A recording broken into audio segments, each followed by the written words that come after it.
Uši v pozore. Čaute šikovníci, dnes si povieme viac o roku a ročných obdobiach. Viete napríklad, koľko mesiacov má jeden rok? Ak ste povedali 12, máte pravdu. Poďme si ich pomenovať, hovorte spolu so mnou. Ideme na to. Január, február, marec, apríl, máj, jún, júl, august, september, október, november, december. Poznali ste ich všetky? A v správnom poradí? Ak áno, super. A ak nie, nevadí. Zopakujeme si to ešte raz na záver. Niektoré mesiace majú 30 dní, iné 31 a najkratší je február, ten má väčšinou len 28 dní. Delenie na mesiace a dní nám pomáha určiť, kedy sa dejú dôležité veci v našom živote. Napríklad, kedy máte narodeniny, prázdniny alebo Vianoce. Každý mesiac je niečím zaujímavý. Niektoré sú teplé, iné chladné. Podľa toho, v ktorom ročnom období sa nachádzajú. No, ozaj. A ročných období je koľko, viete? 4. Áno. Povedzme si ich teraz spolu naraz. Jar, leto, jeseň, zima. Perfektné. Takže, zoberme si najskôr do parády jar.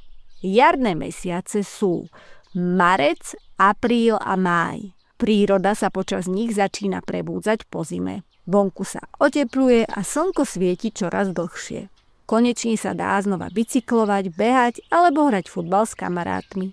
Najmä v apríli je počasie veľmi premenlivé. Počas jedného dňa môže fúkať, pršať, svietiť slnko a keď máme šťastie, vidíme na oblohe aj dúhu. Takže keď niekto povie, hoci aj v inom mesiaci, dnes je ale aprílové počasie, čo to teda znamená? Áno, že počasie sa veľmi mení. Na jar stromom, ktoré boli cez zimu holé, začínajú rásť nové lístky, kvitnú prvé kvety a tráva sa začína zelenať. Na Slovensku sa vracajú mnohé vtáčiky, ktoré strávili zimu v teplých krajinách. Viete, odkiaľ prilietajú napríklad bociany alebo lastovičky? Predstavte si, že až z Afriky. My tam letíme lietadlom, ale lastovička to zvládne celkom sama. No, teda v krdli, ale vlastnými silami. Keď sa na jar vrátia ku nám, kladú vajíčka a o niekoľko týždňov sa z nich vyliahnu malé vtáčatká. Rodičia sa o ne potom starajú, kým nie sú pripravené lietať a hľadať si potravu samé. Práve na jar sa rodia mláďatá aj mnohým zvieratám v lese. Na svet prichádzajú malé líšky, diviaky, srnky a tak ďalej. Jar je tiež ideálny čas na sadenie. Stačí malý kúsok zeme alebo kvetináč, do ktorého si zasadíš semienka a o pár týždňov sa môžeš tešiť na prvé kvety, rastlinky či dokonca plody. Napríklad na jahodách si pochutíš už koncom jary. Jar je skrátka obdobie plné nových začiatkov. Pre rastliny aj pre zvieratá, ktoré privádzajú na svet svoje mláďatá. Zopakujme si spolu ešte raz jarné mesiace. Marec, apríl, máj. A dajme si aj pár otázok. Odpovedzte áno alebo nie. Uvidíme, ako ste počúvali. Takže, prvá otázka. Jar prichádza po zime. Áno alebo nie? Áno, jasné, prichádza po zime. Na jar odlietajú vtáčiky zo Slovenska do teplých krajín. Áno alebo nie?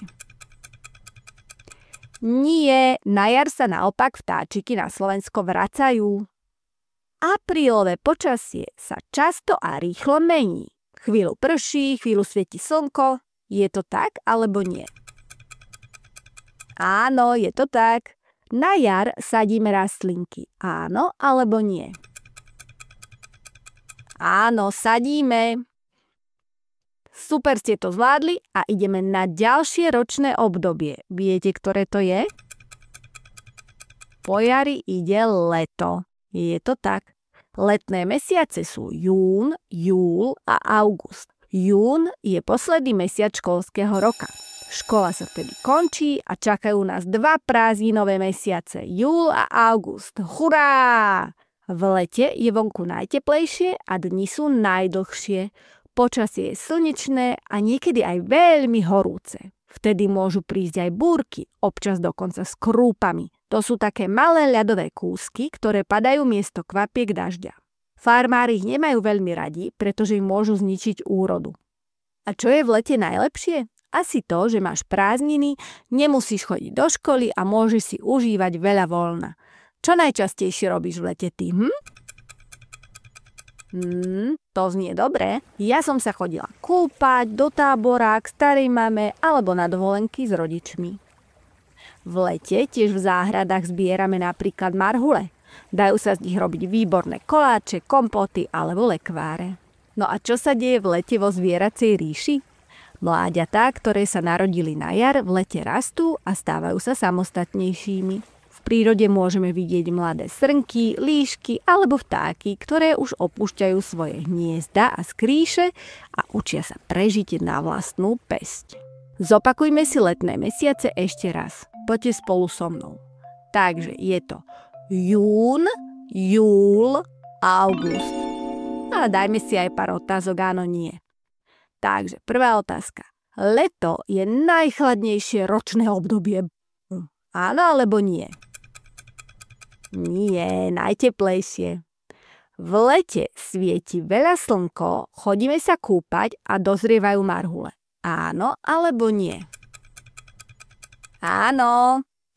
Celé leto chodíme do školy. Áno alebo nie? V lete máme predsa prázdniny. Prázdniny sú v júli a v auguste. Áno alebo nie?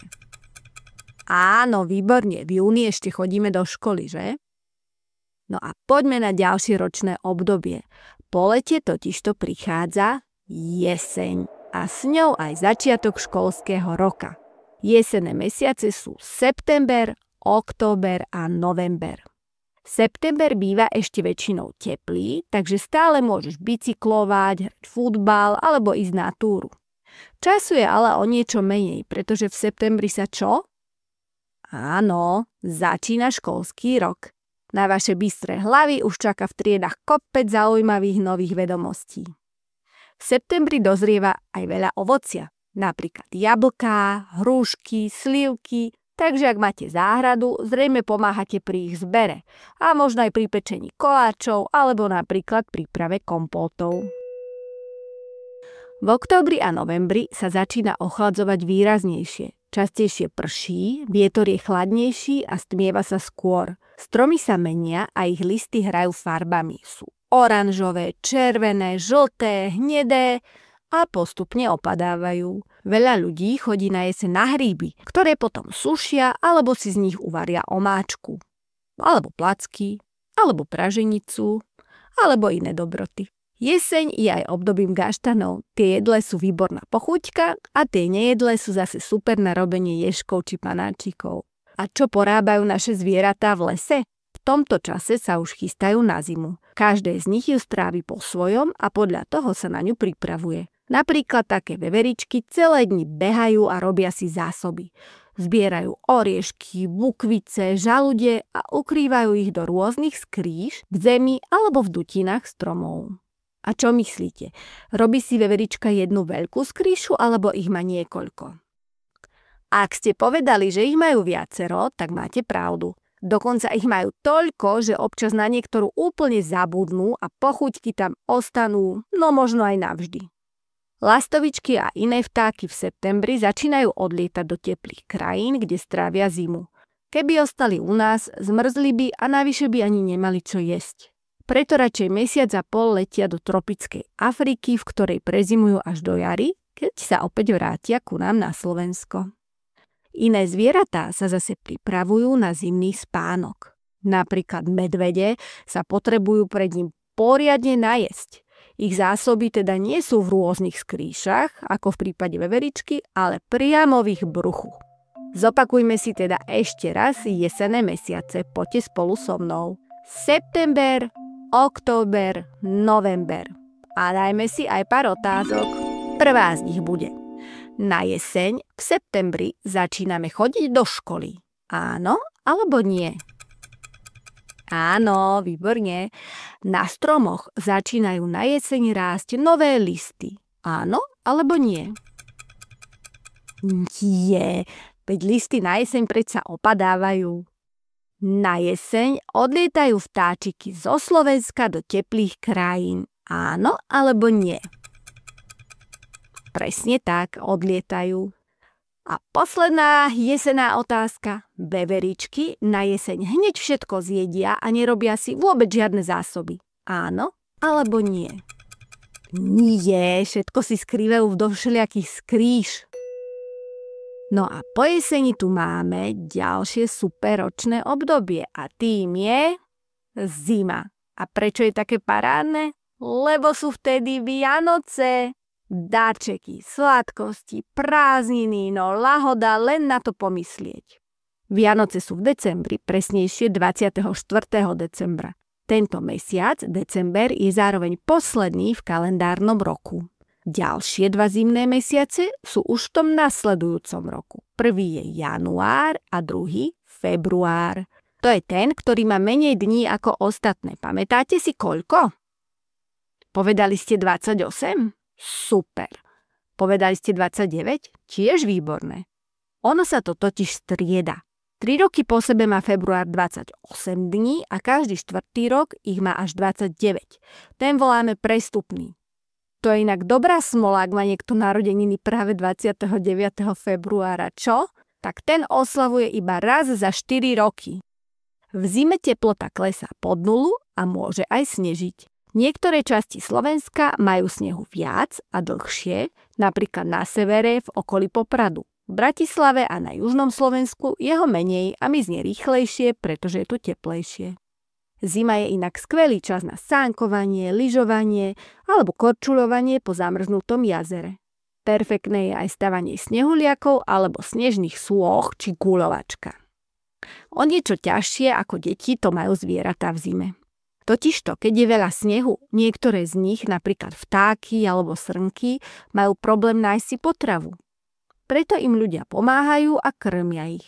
Do krmidiel pre vtáčiky môžeme dať semienka alebo loj, srnkám v lese zas lesníci a poľovníci nosia napríklad seno. Niektoré lesné zvieratká si pochutia aj na repe alebo jablkách. Ale je tam ešte jedna veľmi dôležitá vec. Poznáte rozprávku Soľ nad zlato? Asi áno, že? Takže soľ je nad zlato aj pre zvieratá. Látky, ktoré obsahuje, totižto zvieratá potrebujú, aby prežili zimu v zdraví. A čo tie naše medvede?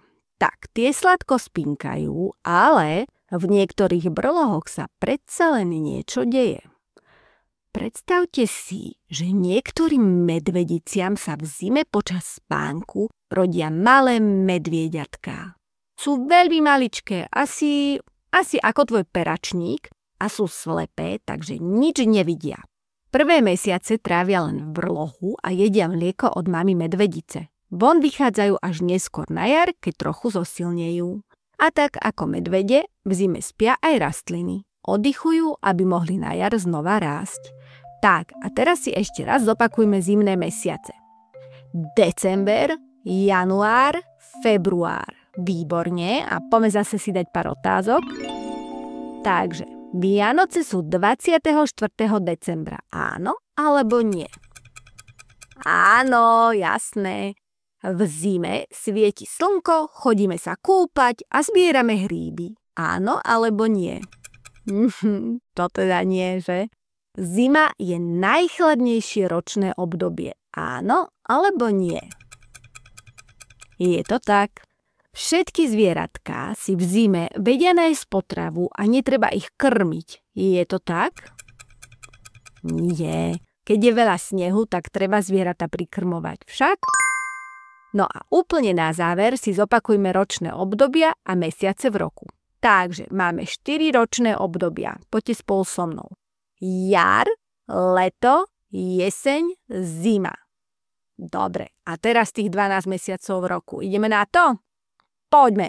Takže január, február, marec, apríl, máj, jún, júl, august, september, október, november, december. Super, krásne ste to zvládli. A ak si chcete vypočuť zaujímavosti o ročných obdobiach ešte raz, smelo do toho. Čauko! Toto boli Uši v pozore. Ak chceš vedieť viac, pusti si ďalšie časti. Nájdeš ich na Spotify, Apple podcastoch, rôznych ďalších podcastových platformách a takisto na YouTube. Stačí zadať Uši v pozore a môžeš počúvať ďalej.